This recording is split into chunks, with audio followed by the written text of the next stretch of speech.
Hello students, पिछला जो हमारा वीडियो सेशन था उसमें हमने लॉरेंस ट्रांसफॉर्मेशन शुरू किया था और इसमें हम दो इक्वेशंस निकाल चुके थे। एक तो ये वाली x² + y² + z² - c² t² = 0 और सेकंड इक्वेशन भी हम निकाल चुके थे जो एस डैश फ्रेम में थी और जिसमें सारे कोऑर्डिनेट्स जो हैं वो डैश फॉर्म में थे। ठीक है, अच्छा, आई होप आपने ये काम कर लिया होगा कि गैलीलियन ट्रांसफॉर्मेशन इनवैलिड होता है फॉर दिस ट्रांसफॉर्मेशन, यानी कि to transform equation 1 into equation number 2 उसमें गैलीलियन ट्रांसफॉर्मेशन जो है वो इनवैलिड है।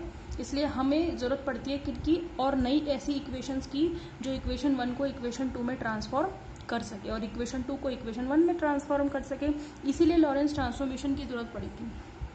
ठीक है, तो यहाँ पे मैं ये आप देख लेना, यहाँ पे मैं बता देती हूँ Galilean transformation is invalid to transform equation 1 into equation 2 and vice versa। समझ में आ गई? अब लॉरेंस ट्रांसफॉर्मेशन, तो कंसीडर लीनियर ट्रांसफॉर्मेशन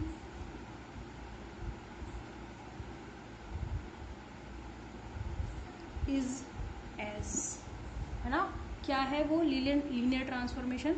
मैंने मान लिया कि x dash is equal to है alpha x plus beta T, ठीक है, और y dash is equal to y है, z dash is equal to z है और t dash is equal to है delta x plus gamma T.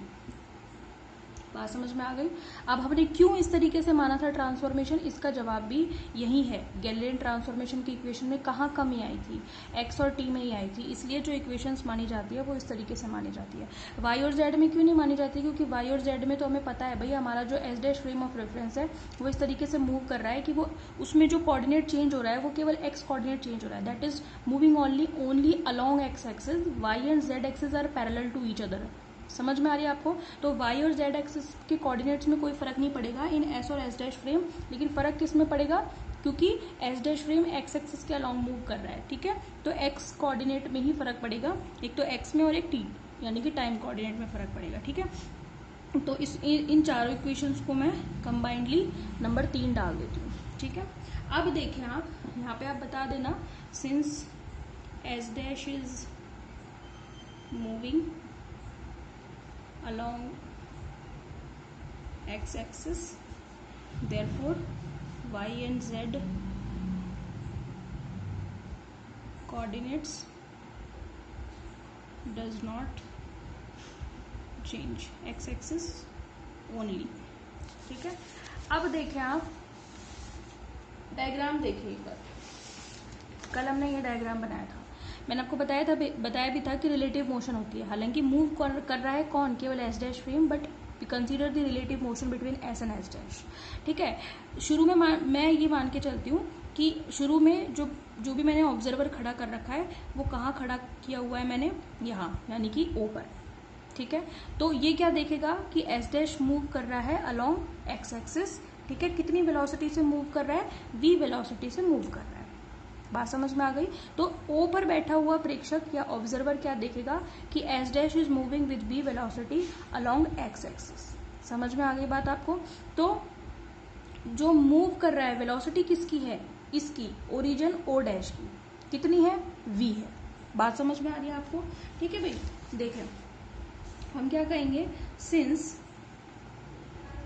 अच्छा ये काम हम कर क्यों रहे हैं? हम ये चाहते हैं कि हम अल्फा बीटा गामा डेल्टा इनकी वैल्यू निकालें। ठीक है, तो ये हमारा फर्स्ट काम शुरू हो गया, to find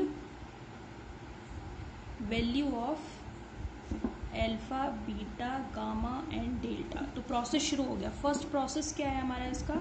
since S dash is moving with small v velocity along x axis, s dash is moving, that means s dash पर जो प्रेक्षक खड़ा हुआ होगा उसके लिए x dash is equal to 0 होगा। मूव कौन कर रहा है भाई? s डैश मूव कर रहा है। s डैश मूव कर रहा है मतलब उसका ओरिजिन मूव कर रहा है। ओरिजिन मूव कर रहा है, दैट मीन्स ओरिजिन पर x डैश कोऑर्डिनेट 0 होगा। y और z की हम बात ही नहीं करेंगे क्योंकि वहाँ पे उस अलोंग मूव ही नहीं कर रहा, तो वो तो हैं जैसे ही रहेंगे। चेंज कौन हो रहा है, एक्स डैश। तो एक्स डैश ओ डैश पर जो भी ओरिजिन है, उसके कोऑर्डिनेट पे X dash is equal to क्या होगा, 0 होगा। ठीक है, therefore the observer sitting at O dash means X dash is equal to 0, उसका कोऑर्डिनेट होगा। ठीक है, moves with v velocity.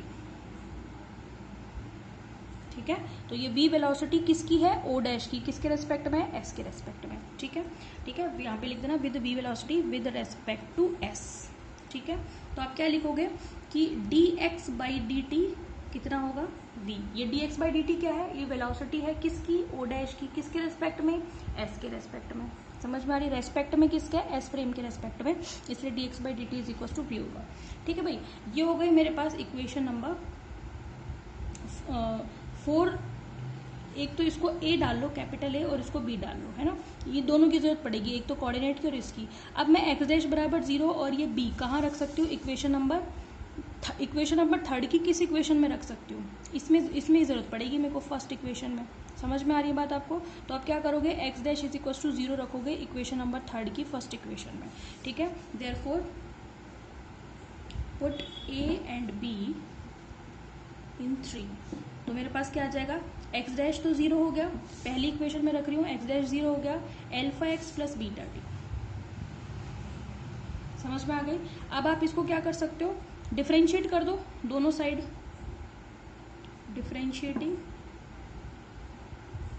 On both sides, क्या हो जाएगा, 0 का 0, इसका एल्फा डी एक्स, इसका बीटा डी टी, तो मेरे को क्या मिल जाएगा, D X by D T is equal to कितना मिल जाएगा, माइनस बीटा अपॉन एल्फा मिल जाएगा।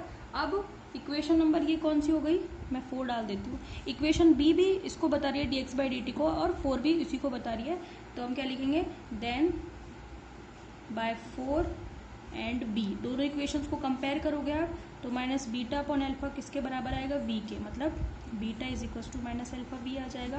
This is the first relation between alpha and beta. ठीक है, हम यही तो कर रहे हैं, हम वैल्यू फाइंड आउट करना चाहते हैं अल्फा बीटा गामा डेल्टा की।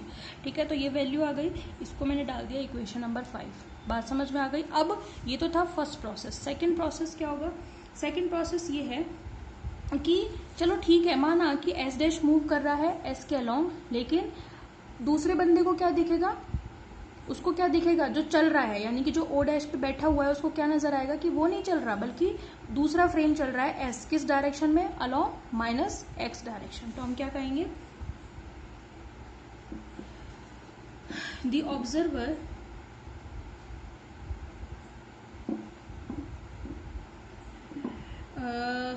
sitting at O dash will see that S is moving with minus v velocity with respect to S dash। ठीक है, तो S dash के जो ओरिजिन है ओ डैश, उस पर बैठे बंदे को क्या दिखेगा कि एस मूव कर रहा है, ठीक है, किस वेलोसिटी से, माइनस वी वेलोसिटी से, with respect to S dash along minus X direction.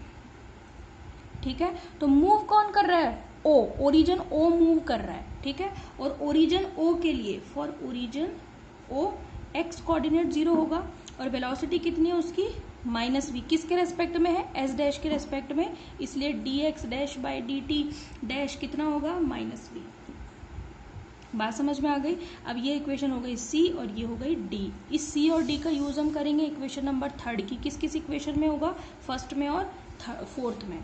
ठीक है, क्योंकि टी डैश इसमें आ रहा है, तो आप क्या करोगे, पहले एक्स इज इक्वल टू 0 रखो इक्वेशन नंबर 3 की फर्स्ट में, तो क्या आपके पास क्या आएगा, X dash is equal to beta T, क्योंकि एक्स को तो आप क्या कर दोगे, 0 कर दोगे।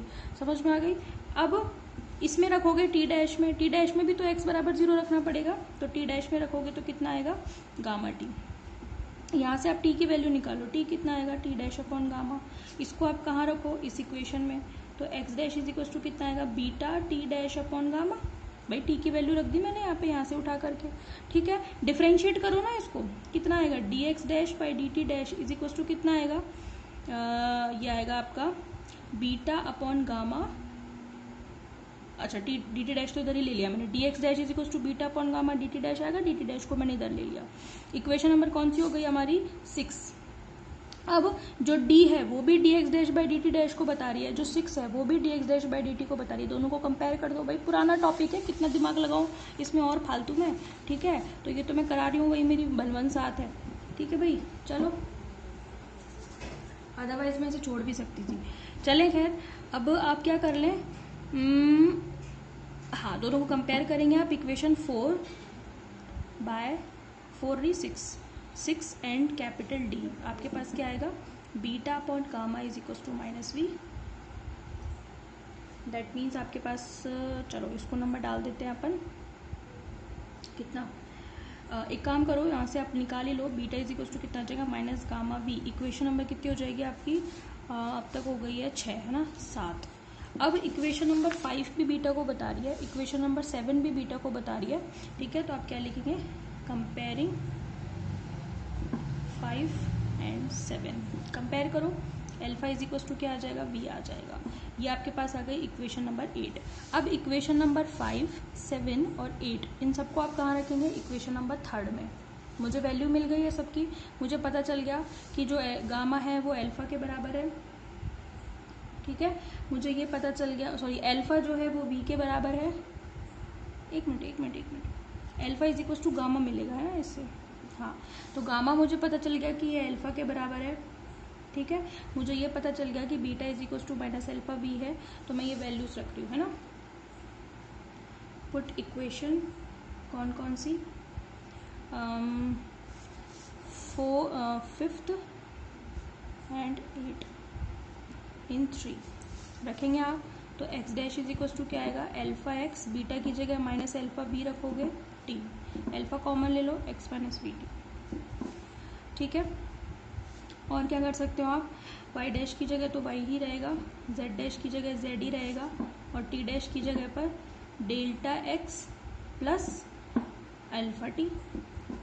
समझ में आ गई बात आपको, ठीक है भाई।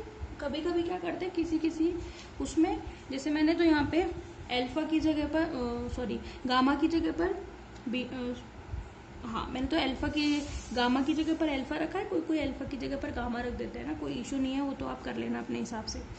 अब देखो आप, ये मेरे पास आ गया ट्रांसफॉर्मेशन इक्वेशन ऑफ इक्वेशन 9, मतलब थर्ड जो इक्वेशन है उसमें अल्फा बीटा गामा डेल्टा का रिलेशन निकाल के हमने इक्वेशन नंबर 9 में पुट कर दिया। अब आप रखो इक्वेशन नंबर 9 को, जो 4 इक्वेशन है उनको हम कहाँ रखेंगे, इक्वेशन नंबर 2 में। समझ में आ गई, तो हम क्या लिखेंगे, पुट दीज इक्वेशंस इन, ये हटा लेना, इन इक्वेशन 2। तो इक्वेशन क्या है आपकी, X dash square plus Y dash square plus Z dash square minus C square T dash square is equal to 0। तो एक्स डैश का होल स्क्वायर मतलब इसका whole square, alpha square X minus V T का whole square, Y dash square मतलब Y square, Z dash square मतलब Z square, है ना, minus C square T dash square मतलब delta X plus alpha T का whole square. समझ में आ गई। अब आप फटाफट क्या कर लो, एक्स स्क्वायर का कोफिशिएंट इकट्ठा करो। एक्स स्क्वायर का कोफिशिएंट क्या क्या होगा, इधर से आएगा एल्फा स्क्वायर, ठीक है, इधर से कितना आएगा, minus C square delta square, सही बात है। वाई स्क्वायर का वाई स्क्वायर ही रहेगा, जेड स्क्वायर का जेड स्क्वायर ही रहेगा। और आप क्या कर लो, एक्स टी आप ले लो, ऐसा करो आप, माइनस एक्स टी का कोफिशिएंट निकालो, क्या क्या आएगा, इधर से आएगा माइनस एक्स टी का कोफिशिएंट कितना आएगा, 2 एल्फा स्क्वायर वी। खोलोगे जब आप इसको तो कितना आएगा, 2 alpha square V, minus X T का निकालना है इसलिए माइनस बाहर आ गया, ठीक है। फिर इधर से भी निकालो, माइनस एक्स टी का कोफिशिएंट कितना आएगा आपका, आएगा हाँ 2 एल्फा डेल्टा सी स्क्वायर। समझ में आ गई। अब निकालो आप माइनस टी स्क्वायर का कोफिशिएंट, माइनस टी स्क्वायर का कोफिशिएंट यहाँ से निकालो तो आएगा alpha square V square plus में, लेकिन मैंने माइनस एल्फा का टी स्क्वायर का निकाला तो minus alpha square V square. इधर से कितना आएगा, माइनस टी स्क्वायर का coefficient plus alpha square C square. बात आ रही है समझ में? तो ये तो भाई नॉर्मल मैथमेटिक्स है, मैं इसमें ज़्यादा वो नहीं पढ़ रही, ठीक है। तो अब आपके पास क्या क्या आ गया, इस इक्वेशन को आप कंपेयर करो किसके साथ, इक्वेशन 1 के साथ। ये हो गई 10, कंपेयरिंग द कोफिशिएंट